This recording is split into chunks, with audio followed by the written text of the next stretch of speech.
Hello friends, இந்த வீடியோவில் 2026ஆம் வருஷம் சித்ரா பௌர்ணமி எப்போ வருதுன்னு பார்க்கலாம். தேதி மற்றும் நேரம். சித்ரா பௌர்ணமி பௌர்ணமி திதி எப்போ ஆரம்பிக்குதுன்னா, துவங்கும் நேரம் ஏப்ரல் 30 இரவு 9:51 முடிகிறது பார்த்திங்கன்னா மே 1 இரவு 11:07 முடியுது.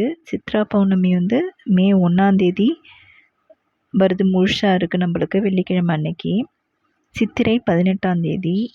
சித்திரை நட்சத்திரம் எப்போ ஆரம்பிக்குதுன்னு பார்த்தீங்கன்னா ஏப்ரல் 30 அதிகாலை 1:11 மே 1 அதிகாலை 2:41 முடிக்கும் இருக்குது. இந்த நேரத்தை தான் நம்ம சித்திரை மாதத்தில் வர பௌர்ணமி திதியை தான் சித்திரா பௌர்ணமிங்கிறோம். இது சித்திரகுப்தன் மற்றும் யமதர்மராஜனை வழிபடவும் பாவங்களை போக்கிக் கொள்ளவும் விரதம் இருக்கவும் மிகவும் புனிதமான நாளாக கருதப்படுகிறது.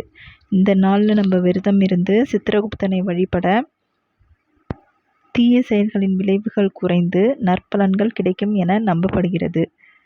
இந்த நாளில் நம்ம சித்தர் கோயிலில் போய் சித்தரை வழிபட்டோன்னா நம்மளோட நெகட்டிவ்லாம் கம்மியாகி கர்மாலாம் கம்மியாகி பாசிட்டிவ் எனர்ஜி நம்மளுக்கு அதிகமாகும். முக்கியமாக சித்ரா பௌர்ணமியில் எல்லா கடவுளையுமே வழிபடலாம். எட்டுக்குடி முருகன் கோயிலில் ரொம்ப ஸ்பெஷலாக சித்ரா பௌர்ணமி கொண்டாடுவாங்க. சிவனுக்கும் உகந்த நாள் தான். முக்கியமாக எல்லா கடவுளுக்குமே உகந்த நாள் தான். இன்றைக்கி நம்ம விரதம் இருந்து வழிபட்டோன்னா நம்ம செஞ்ச முன்ஜென்ம பாவங்கள்லாம் கொஞ்சம் கொஞ்சமாக கம்மியாகும், நம்மளோட கர்மாலாம் கம்மியாகும். சித்தர்களை வழிபடுறது மூலமாக நம்மளுக்கு பாசிட்டிவ் எனர்ஜி கிடைக்கும். சித்ரா பௌர்ணமி என்னைக்கு வருதுன்னு பார்த்தீங்கன்னா மே 1ஆம் தேதி வெள்ளிக்கிழமை, சித்திரை 18ஆம் தேதி. இந்த வீடியோ உங்களுக்கு பிடிச்சதுன்னா மறக்காமல் லைக் பண்ணுங்கள், ஷேர் பண்ணுங்கள், சப்ஸ்கிரைப் பண்ணுங்கள். விஷ்ணு வேலவா விஷனுக்கு சப்போர்ட் பண்ணுங்கள். தேங்க்யூ.